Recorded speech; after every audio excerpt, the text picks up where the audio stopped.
Hey YouTube, right back at you, and this is one of my favorite videos of the year, the ESPN Tournament Challenge, aka March Madness, aka whatever you want to call it, the big dance. It is here, and it starts, well, it started pretty much yesterday, but I don't really count the first 4 games.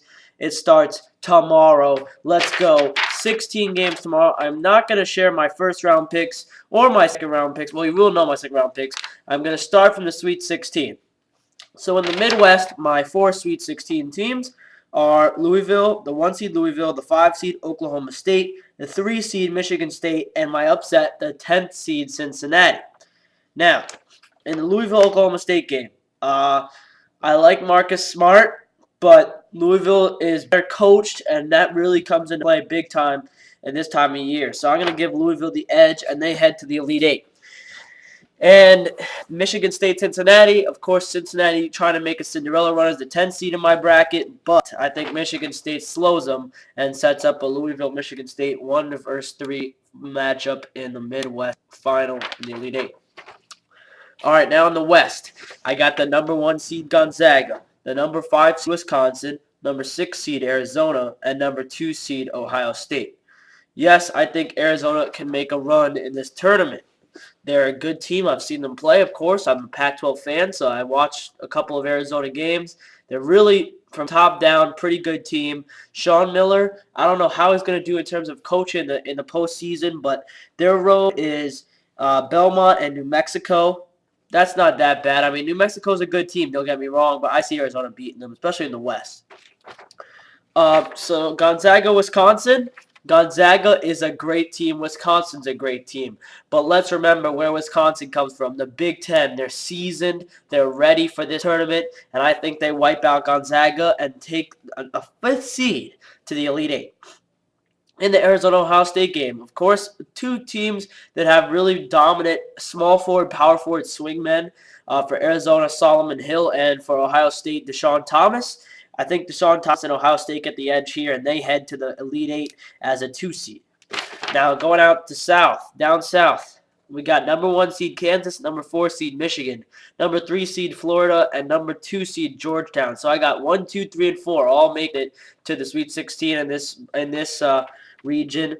I don't really see any upsets. VCU is a team that could definitely make it to the Sweet 16, but I have Michigan over them. Michigan, I really feel, and we'll just skip it to this here, number 1 Kansas versus number 4 Michigan. I really like Michigan.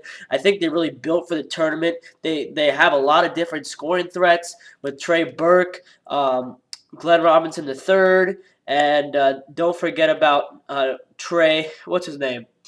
The other point guard. I mean, not the other point guard, but something that's something I can't remember. Holloway? I don't know. Anyway, they have scoring threats. Plus Nick Stauskas, who's a great three-point shooter. And I think that just too much for Kansas in this game, and they take their 4 seed to the Elite Eight. In the matchup of Florida and Georgetown, I like Florida. I was looking at the resume. They've blown out some teams, like serious teams.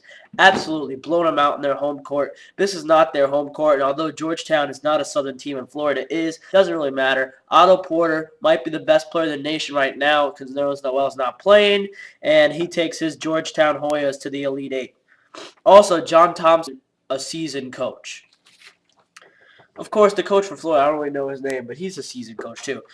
So, in the East, finally, the East region, we got number 1 seed Indiana, number 5 seed UNLV, number 3 seed Marquette, number 2 seed Miami. So, yes, I have all 4 1 seeds in the Sweet 16. Now, Indiana UNLV. I like UNLV a lot.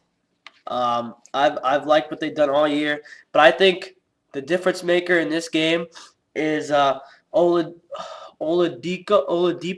Yeah, Oladipo, I think it is. Indiana. He is a point guard that can push it. He can runs the floor. Cody Zeller runs the floor. This team's going to be running the floor, scoring a high amount of points, and they make it to the Elite Eight. In the matchup of Marquette and Miami, this is intriguing, but Miami, I've always been high on Miami. I think Shane Larkin is one of the most underrated players in the nation. He doesn't get enough respect. You know, this is a 2 seed in the tournament, and they just don't get the respect I think they deserve. So as you notice, notable teams that aren't in my Sweet 16. Number 2 seed Duke. I have them losing to Cincinnati in the upset. Um, no, I'm just doing the 1 through 4s. 4 seed Kansas State. It's not really notable. Um, and that's pretty much really it as a notable team that doesn't make a Sweet 16. So in the Elite 8 matchups now, number 1 Louisville versus number 3 Michigan State. Not much to say. Michigan State, good team, not that good. Not as good as they might think they are, and they're not going to win this game. Louisville in the Final Four from the Midwest region. In the West region now, Wisconsin and Ohio State, a good old-fashioned Big Ten matchup. I think Wisconsin lost to Ohio State in the Big Ten championship, and this is a rematch. And Wisconsin will definitely be looking for redemption, but Ohio State wins this one and heads to the Final Four as a 2 seed. Now in the South region, you got Michigan and Georgetown. I really had to think about this one for a long, long time. But I finally decided I'm going to stick with my boys from Michigan, who I had at one point in time as my title pick. And yeah, they're in the Final Four here. And Indiana, Miami, I didn't have to think about this one for very long. I think Miami will run Cody Zeller to death, and Oladipo will be alone out there. I think Miami wins this one and heads to the Final Four. So the first Final Four matchup was easier for me to call than the second one. Louisville, Ohio State. I'm riding Louisville here. Rick Pitino, is there a man with more experience in these kind of situations? He went to the championship game last year and lost it to Kentucky. This year he gets back there, I believe, with his team. Peyton Siva, watch out, he's a beast. And Smith, he's a beast. Russ Smith. And now this is the hardest pick for me, and I still might change it. You got by 2 teams that I like a lot, Michigan and Miami. They're actually pretty similar teams. I really, really, really sat down and thought.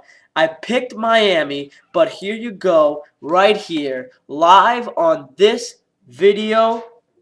I am switching my pick right now because I can still, and I'm going with Michigan. I think this team is ready for the tournament. Both of these coaches not really going to be used to the Final Four experience, and I'm going to switch my pick here and go Michigan. So this bracket is in the garbage because I'm going to have to change it up a little bit. But right now, I'm going to switch my pick to Michigan. And I think the difference here is just the depth of Michigan. And what the amount of players that they can throw out there is unbelievable. They have so many great players, and I think this kind of team with so much talent is a type of team that's built for the tournament. And I think we're going to see that, and I think a little bit of a Cinderella run it is, but I'm going to put them right now in my, hold on, let me find my bracket, in my championship game against Louisville. So let's get to that game. Louisville versus Michigan. It should be a great game, but this game is the game where most out of all the games, what will really make a difference in this game? The experience. This is a Louisville team that's been here as recently as last year. They know how to get the job done. They can get the job done.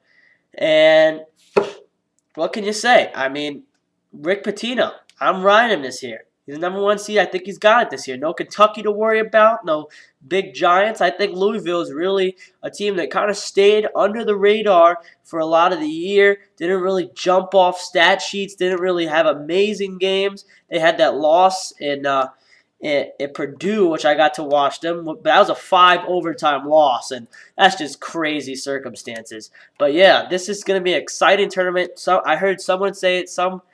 One of the guys who is part of the selection committee said that he thinks is going to be the most exciting tournament of all time. It's possible. There's a lot of things that could happen. You never know. VCU, could they go to the Final Four again? Who knows? We all have to see starting tomorrow. 67 games in the tournament if you include the first 4 games. 2 are only done. 4 will be done by tonight, and then we have 63 games ahead of us. I cannot wait, and let's get it going.